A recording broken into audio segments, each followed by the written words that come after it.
Shirika la nyuklia duniani limebaini kuwa Iran imeshindwa kutimiza wajibu wake wa kutosambaza silaha kwa mara ya kwanza katika kipindi cha miaka 20.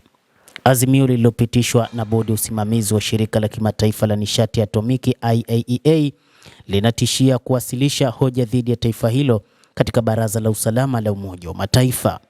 Hata hivyo, inafuatia ripoti ya IAEA ya wiki iliyopita ambayo ilitaja ukosefu wa ushirikiano wa Iran ambao unaibua wasiwasi juu ya shughuli zake za siri na nyenzo za nyuklia ambazo hazijawekwa wazi katika maeneo ambayo yamekuwa yakichunguzwa kwa muda mrefu. Mapema wiki hii, waziri wa mambo ya nje wa Iran alizionya nchi zenye uwezo barani Ulaya kwamba kuunga mkono hoja hiyo itakuwa kosa na kwamba itachukua hatua kali.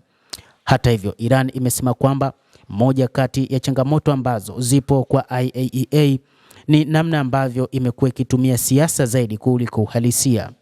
Hata hivyo, Bwana Abbas Araghchi, waziri wa mambo ya kigeni, amekumbushia namna ambavyo wamegundua uwepo wa silaha za nyuklia pamoja na vinu vya nyuklia nchini Israel, jambo ambalo halikuwahi kuzungumzwa hapo awali. Na katika nyaraka hizo za siri, IAEA inafahamu vyema kwamba Israel ina vinu vya nyuklia vya siri na haikushughulikiwa kwa namna moja ama nyingine.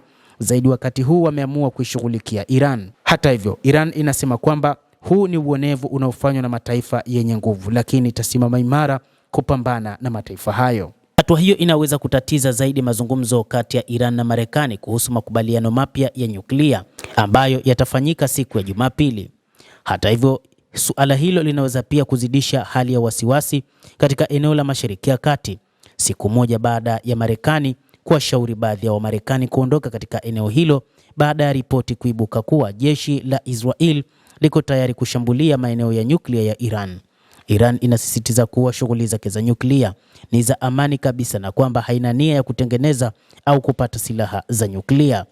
Chini ya makubaliano ya kihistoria ya mwaka 2015, Iran ilikubali kudhibiti shughuli zake za nyuklia na kuipa IAEA fursa ya kuchunguza miradi yake ili kuondolewa baadhi ya vikwazo vya kimataifa vilivyolemaza uchumi wake.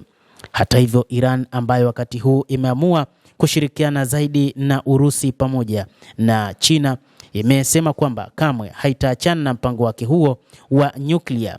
Kadhalika, Urusi kupitia rais wake Vladimir Putin ameweka wazi namna ambavyo atahakikisha usalama wa nyuklia za Iran, huku akisema kwamba Urusi itasimamia mpango wa nyuklia wa Iran na itaendelea kuwa na nyuklia, lakini itasimamia namna mfumo huo utakavyokuwa wa amani katika taifa hilo la Kiajemi, na kwamba Urusi haipo tayari kuona mifumo ya nyuklia ya Iran inaondolewa ama inashambuliwa.